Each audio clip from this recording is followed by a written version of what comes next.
Buying a house can be extremely overwhelming, confusing, and quite stressful. And that's regardless of this is your first home or your fifth. My goal today is to give you the most comprehensive breakdown of the home buying process anywhere.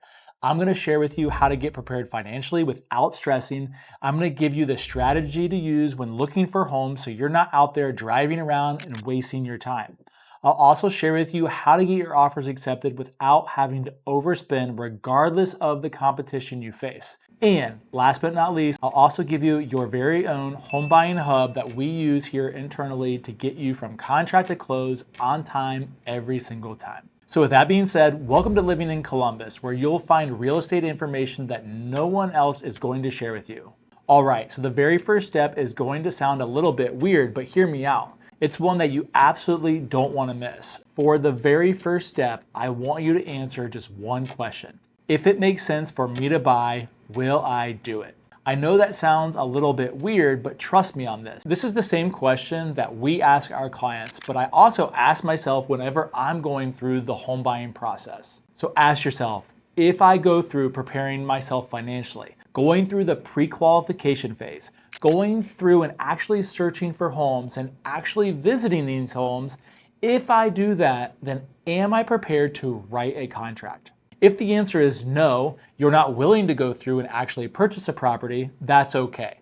But I'd rather you ask yourself this now so you're not wasting your time. Because a lot of us can treat home buying as a window shopping experience. Because if we're honest, so many of us are sold on the idea of buying a home but never actually have plans to actually make the purchase. We might come up with the idea of buying a home because we saw our friends do it. We're being told by our parents that the real estate market is extremely hot and we need to get in there now. Or we just hear that it's actually just expected at our age that we need to be buying a home because that's what everybody else is doing and that's what society is telling us. Now, to help you a little bit, there's questions that you might want to ask yourself. Now we will get into the financial component, getting pre-qualified, going through the transaction, and all that fun stuff. But right now, let's just ask ourselves some overarching questions. Ask yourself the question, are you truly up for home ownership? Which is another way of saying, are you up for the home maintenance? Do you see yourself going through a life change in the upcoming year?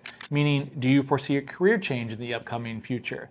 Or do you see that serious relationship that you're in taking the next step towards marriage? Or do you flat out just hate where you're at right now and foresee yourself moving outside of the city or even outside of the state? Listen, I'm not asking you to predict the future, but you yourself know roughly where you're going to be in the next 3 months, 6 months, or even a year. So that's going to give you at least a good indicator of what your real estate decision should be, at least for the foreseeable future. And the reason that I want you to ask yourself these questions now is because I don't want you to be like my friends Seth and Olivia, who I helped buy their very first home, and after just 10 months of being in that home, they are calling me to sell their house as they have had a change in one of their careers and they plan on now getting married and moving. And although after those 10 months, the home had appreciated, it had not appreciated a drastic amount. So when we did end up selling their house, they actually had to come to the closing table with an actual check because the equity that they had earned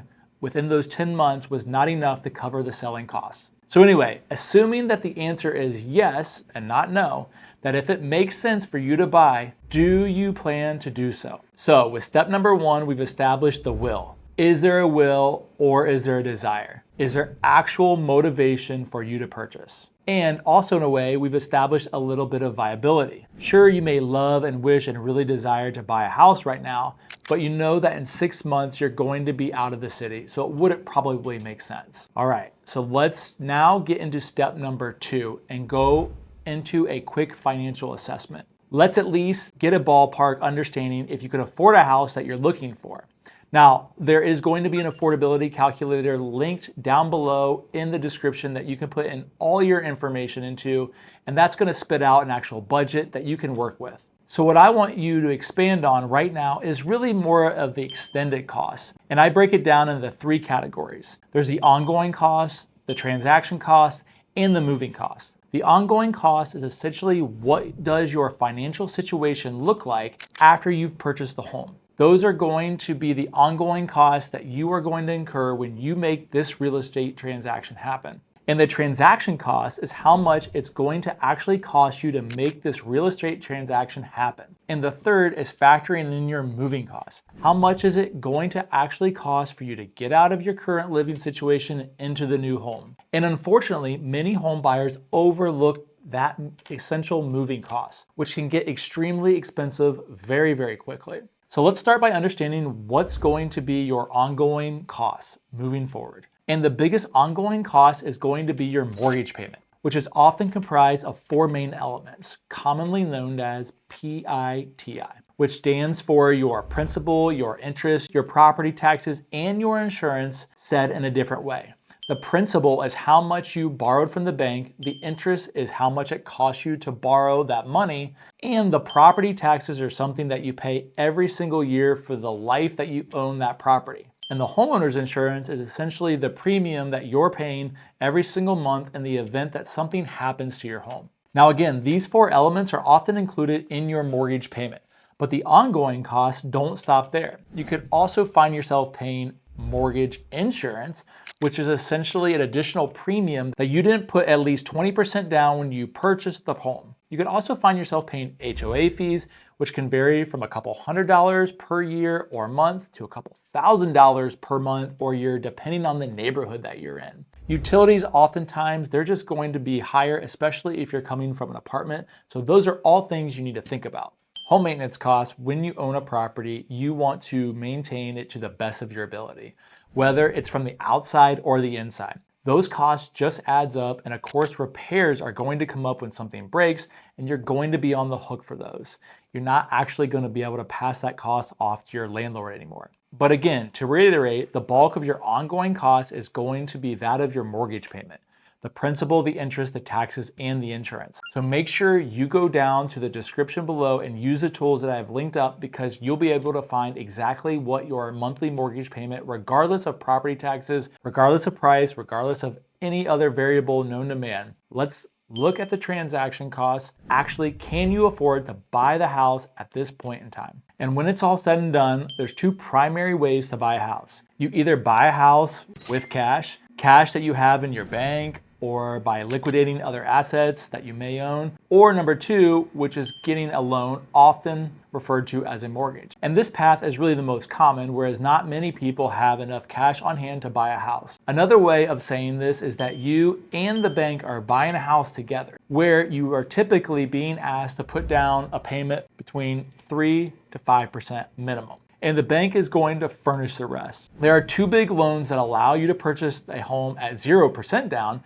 and those are our VA loans and our USDA loan. The VA loan is for those who have served in our military or surviving spouses. So in other words, from a VA loan, it has to do with the individual. The individual is the one that needs to meet the criteria to be eligible for a VA loan. Now, the USDA loan also allows you to put down 0% with the purchase of a home.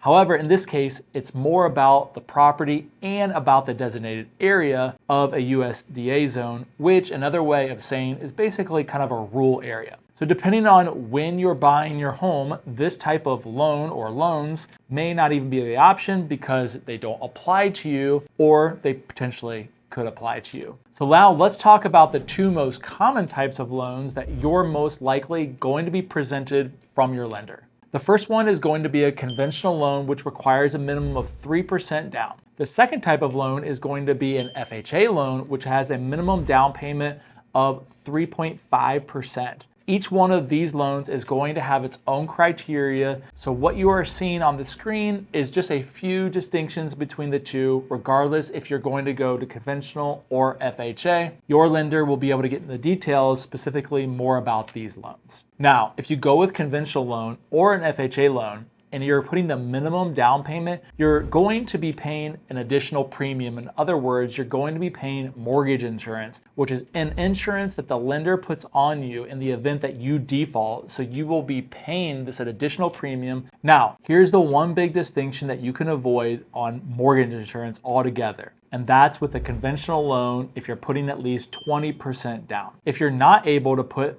20% down, it's really not the end of the world, because as you continue making payments on this loan, eventually you will get to 20% equity in your home, meaning that you own at least 20% of your home. then that mortgage insurance will fall off. Pro tip, you have to call the bank to get this to drop off. Trust me, I had to do this. All that to say, from the conventional side, eventually you will stop paying your mortgage insurance. From an FHA perspective, if your origination date was actually after June 3rd of 2013 and you have made a down payment of at least 10%, your MIP will be canceled after 11 years. Now, if you didn't do a down payment of at least 10%, you will never get rid of mortgage insurance. So that is one big difference that you need to be aware of when you're selecting between a conventional loan and an FHA loan. Now, the reason that I include the particular point in this transaction cost is because you really want to understand the differences between those loan products. And also, there are different fees associated with conventional loans and FHA loans, which brings us to something that a lot of buyers overlook, and that is closing costs. Simply because you have enough down payment, let's say 5% down for your down payment, that actually doesn't mean that's all that's going to be required to come out of your bank account. There's closing costs involved. You're talking about title fees, you're talking about lender fees, you have to pay for an inspection, for an appraisal. There are other expenses that happen along the way. So I'm just lumping all of these together so you are aware that there's going to be some additional expenses along the way, which can amount to 3 to 5% of the total loan.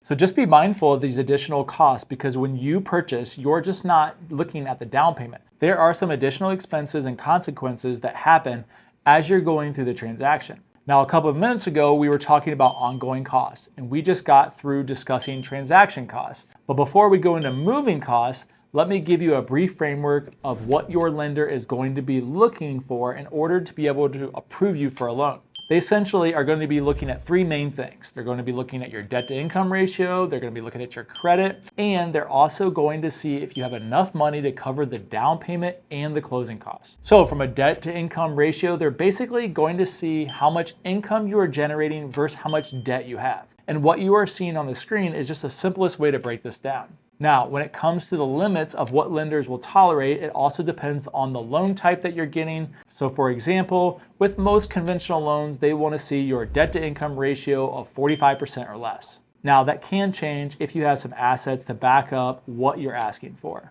So that's just a general rule of thumb when it comes to limits to keep in mind. Now here again, your debt to income ratio is just one of the three main things your lender looks for. The second thing is going to be looking at your credit. The obvious answer is the higher your credit score, the better. This allows you to be able to borrow more and have more favorable terms. And here are the minimum credit scores that most lenders will ask you, depending on the mortgage that you're trying to take. And when it comes to the down payment, we just want to look at that as well. The only thing that I want to remind you here again is that there is to be some closing costs. All right, so now let's talk about the moving costs, because those are not only real costs that add up, but these are also costs that you have to pay today. You can't invoice the cost of movers. You can't invoice your purchases from Walmart or Amazon.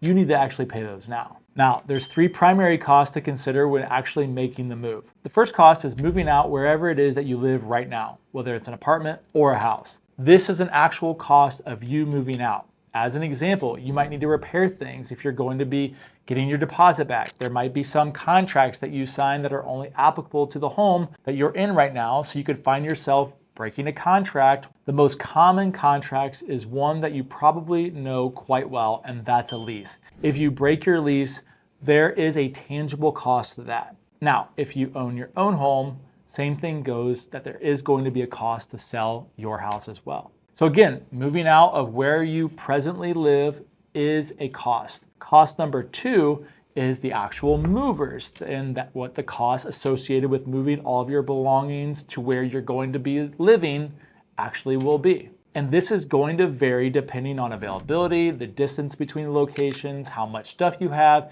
and basically a ton of other variables. But realistically, you do want to budget a couple $1,000s, if not more, for those costs. Now, of course, you can do it for much less by doing as much as you can by yourself and having as many friends and family help. But if you're on your own, again, there is going to be a larger cost. If you do go down the route of asking for help, it's going to be more economical because you're talking about just purchasing the cost of maybe moving materials, paying for some gas money, and maybe providing some pizza at the end of the day for the people that's helped you. The third cost to consider is making your new property your actual home. And that can mean several things. We can mean actually repairing things that were wrong with the property that you noticed on the inspection report. It could be things that you want to renovate or get done before you move in, like the kitchen, or if there's something about the property that you need to update, doing it before you move in is actually a great way to get it done. You might even find yourself needing some new furniture, and that can also be extremely costly. As an example, a terrible mistake that I made when I first bought my house was the fact that I was moving from a very small apartment into a larger home, and that I had needed to furnish about 3,500 square feet worth of a property. And I didn't really have any furniture to do that. And so that was a cost that I really didn't think about until I moved in. Also, whenever you're into your new spot, there are going to be some what we call activation fees that you're going to be asked to either pay to get some additional utilities turned on or some additional services that you had previously not had to pay if you were in an apartment or maybe in a different home.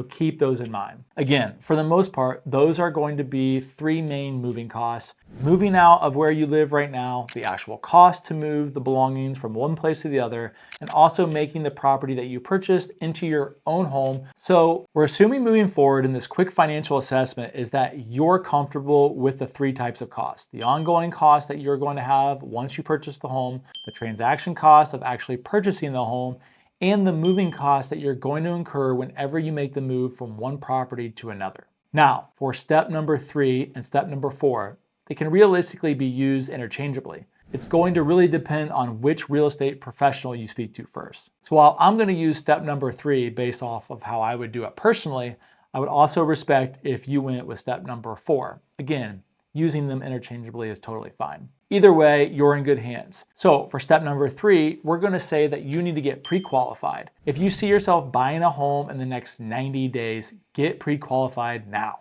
At this point, you've probably heard of the terms pre-qualified or pre-approved before. And quite honestly, both lenders and realtors use these terms interchangeably. But if you want to know the exact and technical differences between the two, here's the difference. A pre-qualification is a simple, quick process that provides a general indication whether you would qualify for a mortgage. Now, for a pre-approval, that requires extensive documentation capture. Everything such as income, employment, savings, debt. In other words, a pre-qualification is pretty informal. But with a pre-approval, you are looking at capturing everything that you need and ultimately giving this to the lender so they can get you actually approved for the loan.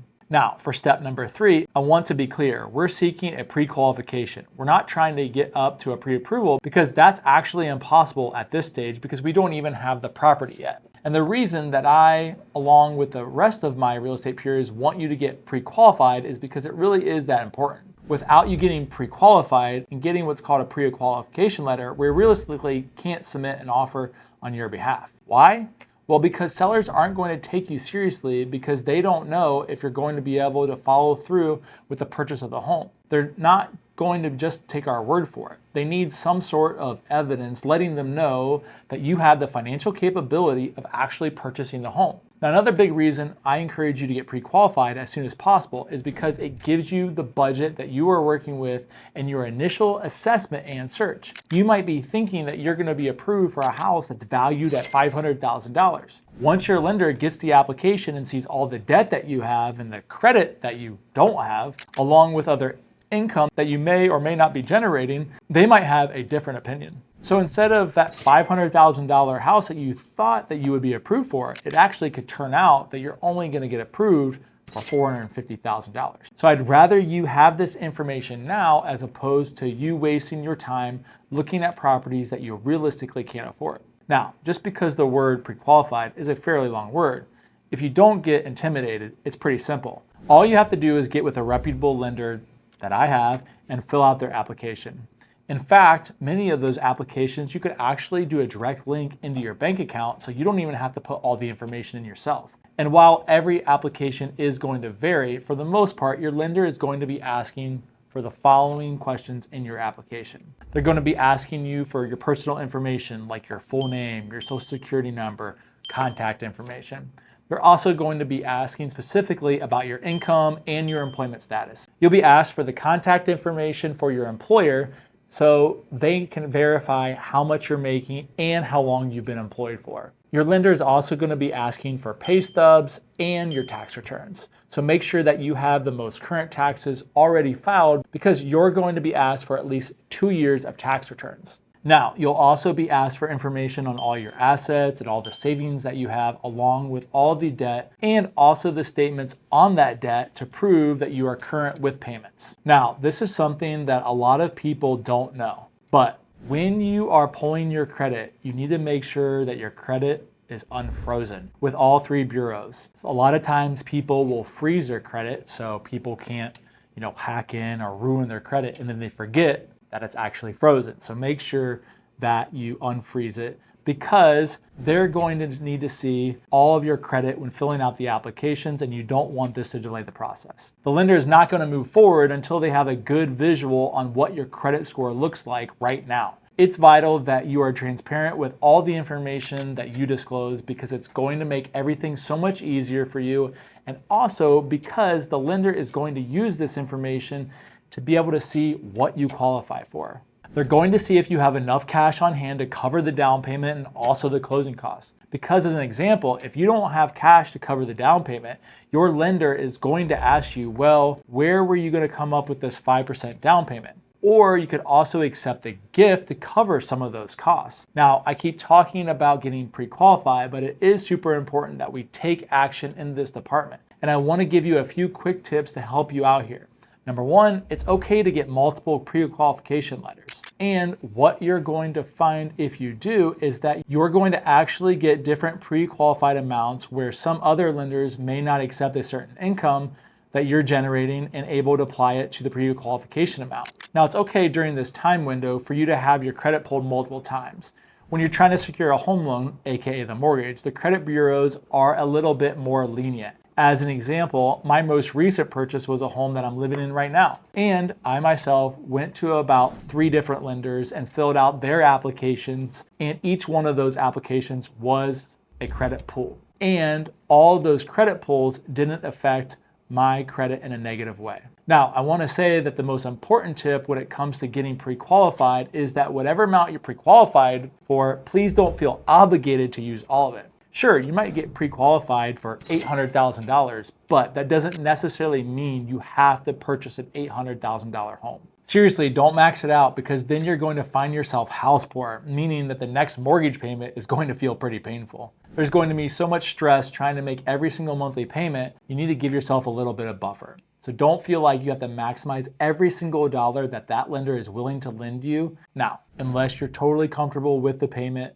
that's a totally different story, and that is up to you. So there's not actually a formula to this, but there is something that I personally encourage all of our clients that we work with. In other words, simply because you can doesn't mean you should. And another tip when it comes to pre-qualification letters is that they last about 60 to 90 days before we get out of step number 3, which is pre-qualification step. Let's address something that is often overlooked, and this is your closing costs. Please lean in on a lender and certainly a real estate agent. Go over what your true closing costs are going to be when they are explaining the process to you. And sometimes people don't explain it, not because it's malice, it's just easily overlooked. Our primary focus becomes the amount that you're pre-approved for, given that that's what you're going to look for in the marketplace. And at the end of the day, regardless of how it's explained to you or not, it is your responsibility to know that you have enough for the down payment and also for the closing costs. And closing costs typically vary from potentially around $3,000 to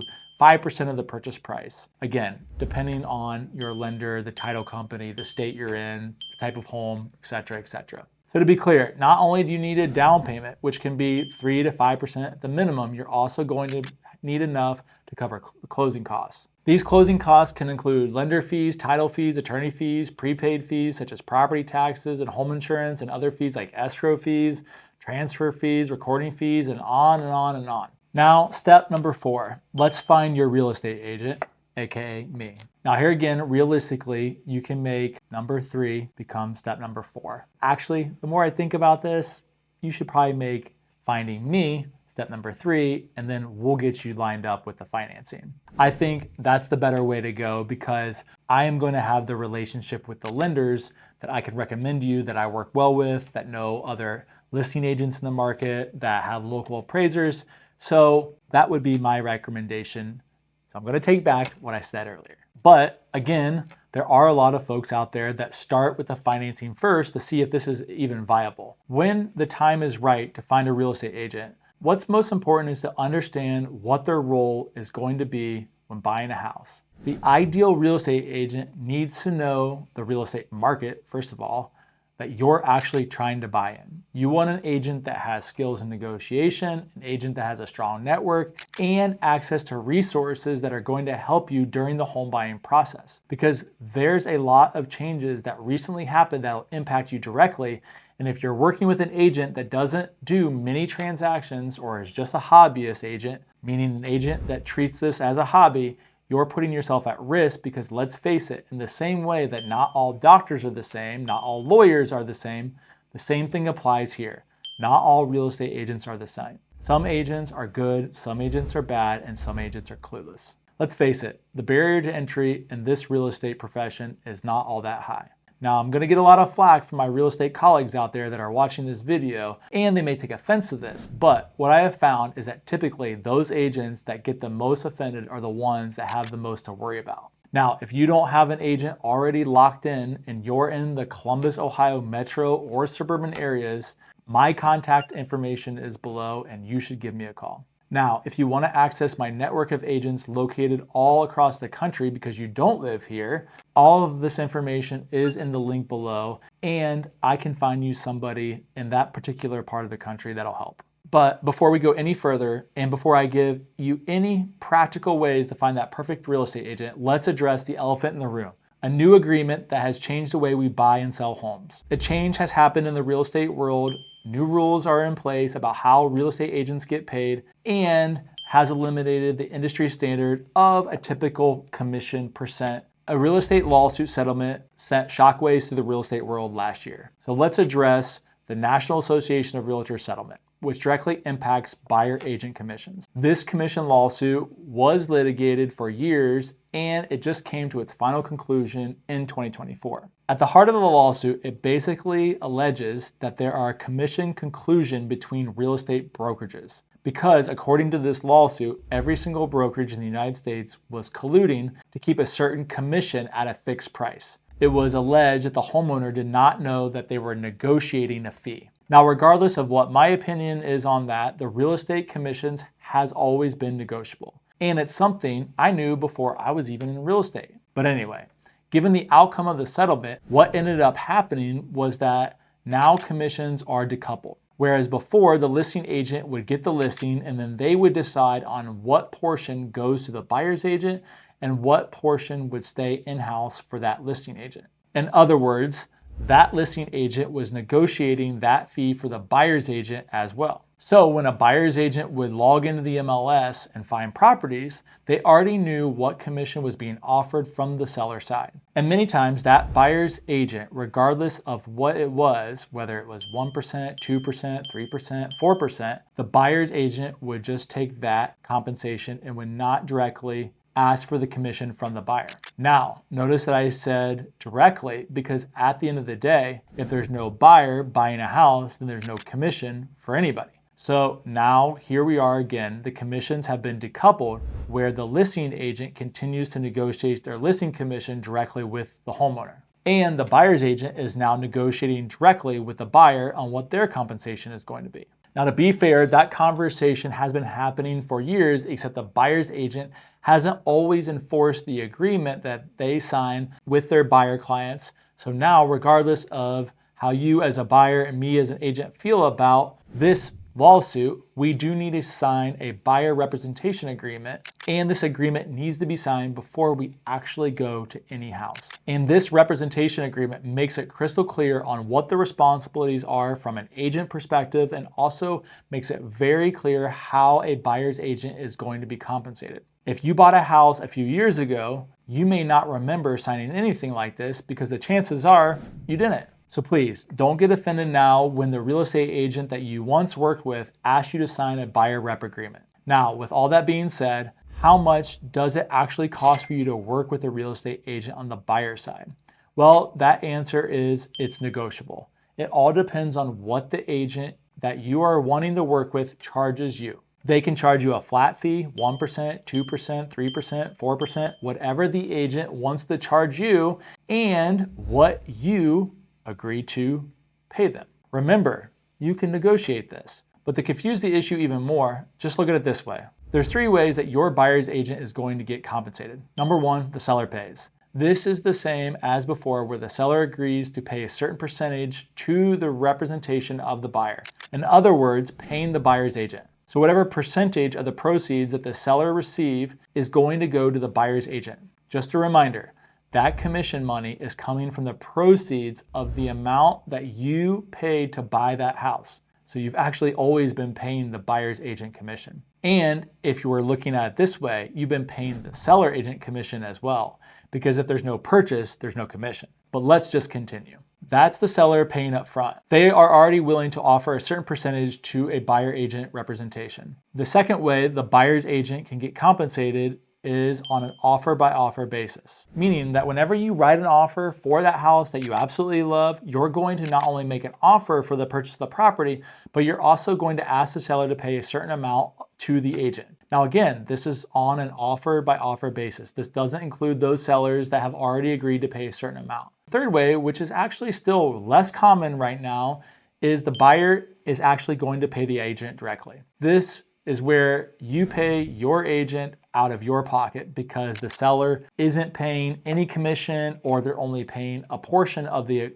commission that you agreed upon when you signed the buyer's agent commission sheet with your agent. Now, I know I went through a lot here, but I think it's important that you know this information. There's a lot of information out there, but it's simply not true. So I really want you to vet your agent and really try to understand what value they bring to you, because as mentioned earlier, if your agent is a hobbyist agent, meaning that they just have their license just because, this is not going to work in today's market. They need to share with you their market experience, their negotiation skills, how well they know the real estate transaction process, because again, it has changed very recently. If they don't add value to your transaction, don't hire them. So yes, it might get uncomfortable during Thanksgiving when you choose not to use your cousin, or when you choose not to use your aunt, or when you choose not to use a close family friend.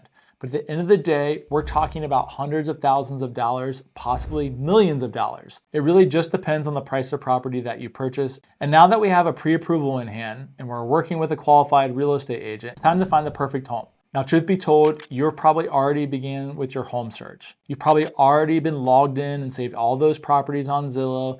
And if that sounds like you, that's completely okay. But let's back up for a quick second in order for us to speed up. In order for you to find your dream home much faster and end up purchasing it for less and reducing the stress, you need to have clarity, because if you don't have clarity from the beginning, you're going to experience buyer's remorse. So the best way for you to gain clarity right now is by making a list of the must-haves, what is absolutely necessary in your next home. Is there a certain number of baths that you need? Is there a yard requirement? Is there a certain size of property that you absolutely have to have? Is there a school district that you only want to be in? What location does it need to be in as well? Is there a certain amount of commute time that you're willing or not willing to do? And of course, what's the absolute max budget that you're willing to spend on your next home? Now notice I'm saying the max budget that you determine. It's not suggesting that you max out the pre-qualification number. Now, there's no perfect answer on the number of must-haves on your list. However, I do suggest keeping it to about 5 or so. Anything above 5 items on your must-have list is setting you up for failure.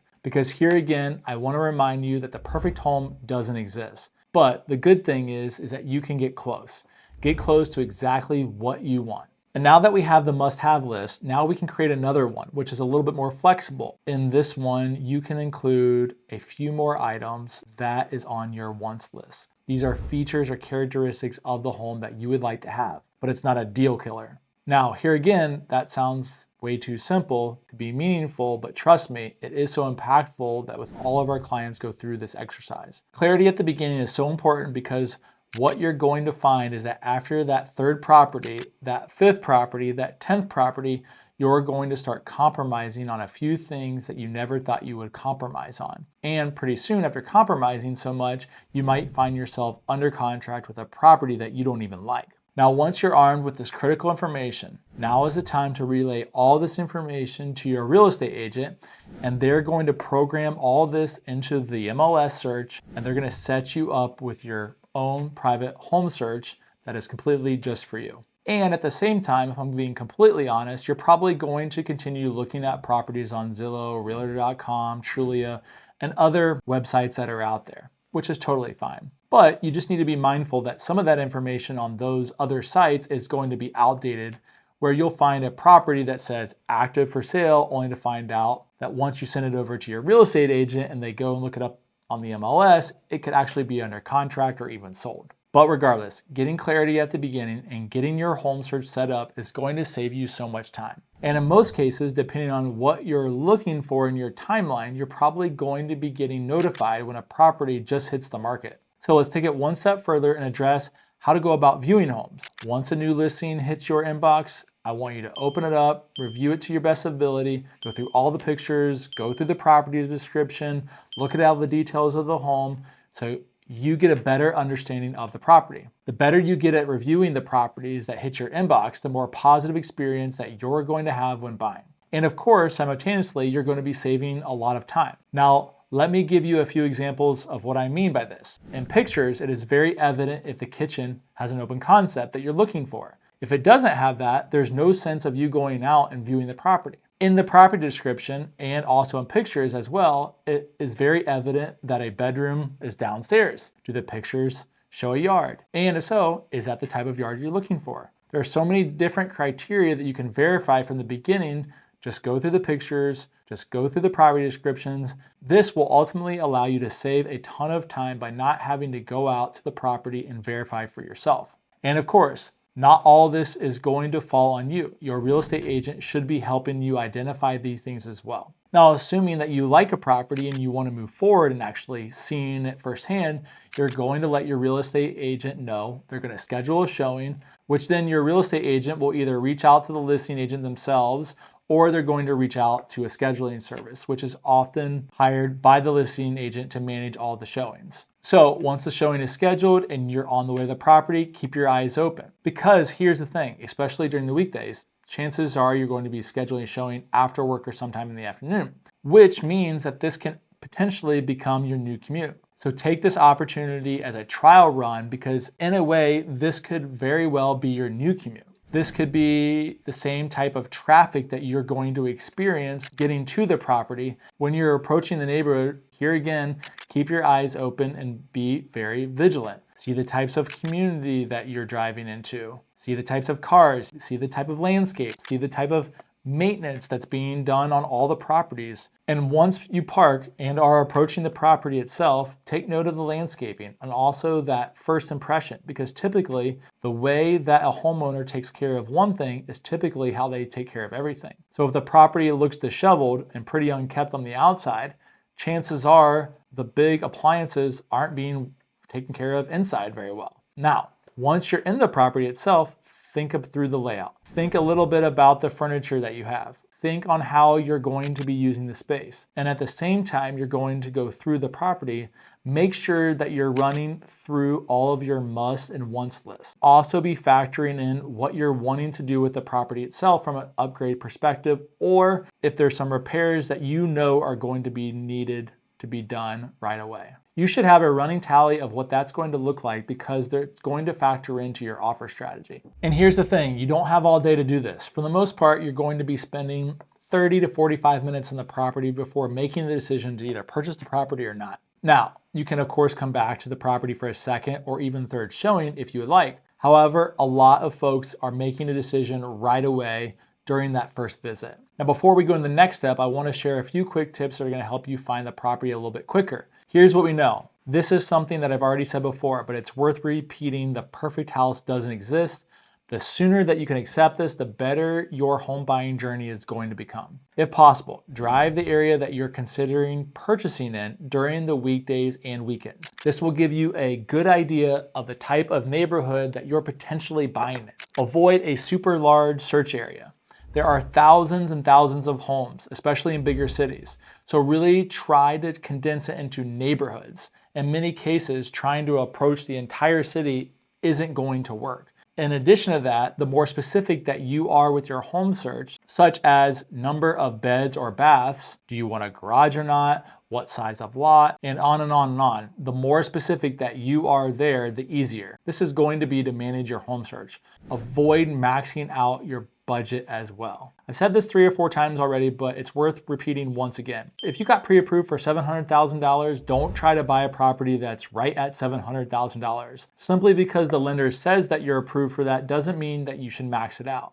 And the biggest reason that I'm saying this is there are things called property taxes. And at least here in Ohio, they're among some of the highest in the country. So you can quickly find yourself with a mortgage payment going from $3,200 a month to $4,200 a month and increasing every single year after that simply because property taxes continue to rise. Now, the following tip is one that is extremely hard to do and one that myself need to take note of, and that is being patient. Once you have your budget, once you set out your parameters, once you know the area that you want to be in, allow the inventory to come to market. This is why it is so important that you start your home buying journey with plenty of time. You don't want to be like me where you make the decision to buy a house and you give yourself about a week to find that property. And within that week, you decide to purchase a house that you're actually not in love with. You just know that it's a functional house and it really solved that number one thing for me, which was proximity to my family and the responsibilities that I have there. But had I been patient, there for sure would have been a property that would have popped up right in the street that I wanted and at the budget that I wanted. But there's only so much that can happen within a week that I gave myself to find a property. So here again, be patient and give yourself some time. So for step number 6, you found yourself a home that you love and it's time to make an offer. So what typically happens is that you take some time to really deliberate if this is the house that you want to pursue. And once you feel pretty good about it, you let your real estate agent know that you're ready to move forward. And this is the point of the process where your real estate agent can make or break your transaction, because if you can't put together a competitive offer, chances are the seller is not going to accept your offer to begin with. Your agent is going to help you determine how much to offer on the property, the terms to ask for, and any necessary contingencies that might be important, which in fact, those are going to be the main things in the contract altogether. Price, terms, and conditions, and any contingencies. When it comes to the actual purchase contract, I'm not going to go over that on this episode. If you want to learn more about what it's like to write up a purchase offer, then sign up with the link below for my home buying class. Now let's say we write up a contract. What do we actually do next? Every single agent does it differently, so I can only speak to what I do whenever I'm presenting offers. I like to call the listing agent, which at this point I've probably already spoken to a number of times before, where I'm letting them know that we have a client, that we're interested in the property. I'm asking things about the property so I can get as much information to take back to my client. When I present the offer to the listing agent, I'm going to give them an overview of the offer, who the lender is that we're working with, tell them a little bit about my clients, and make sure that they verbally acknowledge that they have seen the offer in their inbox. And after I do all of this, I asked our lender that we're working with to give the listing agent a call as well. So the lender can also inform the listing agent that they are a strong buyer and all the work has basically been done in the pre-approval underwriting process. So this makes our offer even stronger. Now we wait. We wait for the listing agent to present the offer to the homeowner, which essentially there's 3 things that can happen. Number 1, the offer gets accepted as is. Or number 2, you get a counter. There's something about the offer that they would like to counter, so they didn't like the price. Maybe they're going to counter that, or maybe they didn't like some of the terms. They could also potentially counter that. Or number 3, which is actually something you want to avoid at all costs, is just a flat out rejection with no counter, which essentially means you've pissed them off. I'm kidding. Sort of, but not really. This is essentially a non-starter. This could essentially mean that the seller is super strict and in some way unreasonable, or that the offer was just so bad or just a non-starter that they decided not to counter you. We try to avoid this scenario as much as possible. So whenever I work with clients, I make it very clear what realistically would need to be offered in order to get that offer accepted, because we don't want to go through all these motions only to waste everybody's time. Now, super simple concept that we all know about is supply and demand. When you're writing offers, simply think about that. If you know the property has a ton of demand, you're going to need to bring a strong offer. You either need to make this price extremely juicy or the terms extremely juicy as well. That means no contingencies or a combination of everything to make your offer stand out. Now, if you know the property has no demand and has been on the market for quite a few months, then you can get a little bit more aggressive. But this, for the most part, is everything that you need to know about making an offer. In the next section, we'll discuss what happens when you get your offer accepted. And now that your offer is accepted, a huge congratulations. But it's no time to rest. Now the hard work begins, because let's face it, up until now, you've been looking at the properties, and the truth be told, that's actually kind of fun because there's a ton of excitement in the air. You're going to new neighborhoods, you're going to houses, you're getting ideas and inspiration of what your potential home could look like. But now the intrusiveness begins. Right now, up until closing, you have about 20 to 30 days to work with the title company, the lender, an inspector, an appraisal, your realtor, and on and on and on. So to make this as easy as possible, we're actually going to go through my very own home buying hub, the hub that I give to all my clients so they know exactly where they are in the process. Because we have everything listed out with the timelines, the resources, suggestions on who to use and not to use. There's also a lot of information on our hub that our clients find really helpful. Once we get the offer accepted, we're off to the races. Then all executed contracts get delivered to the necessary parties, where at this point, my team introduces everybody involved in the transaction. So everybody knows exactly what's going on and who to reach. Then our buyers work extremely close with the lender for the remainder of the period, where I ask them to be as responsive to their lender and not delay getting all the documentation over to them. At the same time, I ask our buyers to be super responsive with the title company. Same here, if the title company asks for something, we get right on it. Now that we have all that in place, we immediately schedule an inspection where I provide a list of preferred vendors that I know do a really good job with home inspections. So our buyers can pick one that they feel most comfortable with, and on the day of the inspection, we encourage our buyers to attend at least the last part of the inspection so they can hear firsthand from the inspector what they found, which at this point, our buyers and agents will get together and game plan what they are going to be asking for in this new negotiation. Again, we're going to be asking for repairs on things that they found and or maybe get some credits for those repairs. And once we come to a happy understanding and what the homeowner is willing and not willing to do, and we're ready to proceed, then the lender is going to order the appraisal, which the buyer then will issue payment to cover that cost. And it's at this point where our buyers are asked to start making moving plans. Don't finalize everything just yet, but start considering what needs to happen and on what timeline. Same thing with home insurance. It's a good idea to start quoting home insurance early so you can get the most favorable premiums possible. Somewhere along the road, usually in 1 week, the appraisal comes back. This is a game where we get to potentially renegotiate the number as well if the appraisal comes in low. If it doesn't, then great. We have it at value and we can keep going on with our transaction. And as we near the end of the transaction, that's when we ask our clients to schedule a time to close, because oftentimes buyers need to make time for this, either because they're at work or they have other responsibilities that they need to move around. Again, we usually ask for that to be scheduled about a week in advance because we want the final week to be really focused on moving and having finalized that home moving plan by this point. The home insurance provider needs to have been selected by now. So when it comes to closing disclosure, that is something that absolutely must be obtained by the lender. Our buyers need to have a closing disclosure in hand by the time we're ready to close. Which at this point, right around closing day, we're also scheduling when utilities are to be turned on, and by the time that closing happens, we need to have secured the funds for closing, because you either need to deliver these funds with a cashier's check or via wire to the title company. Then our buyers get to closing day, and once all the funds have been deposited where they need to be, then we get to exchange keys. Now that's assuming there's no lease back and you're going to be able to get into the property right away, which at the end of the day, that is the end goal that we want to have done. If you have an opportunity to become a homeowner, I highly encourage you to take it. There's something about owning a piece of property that is so intoxicating and so rewarding. And of course, it's still one of the best wealth building vehicles around. So if you have found value in today's video and you're considering making a home purchase, my contact information is linked in the description below. My goal for this video was to include absolutely everything possible that you could ever want to know about the home buying process. And hopefully that was achieved today. And now, if you want to find out how to sell your house with every single step covered, check out next month's video on how to sell your home.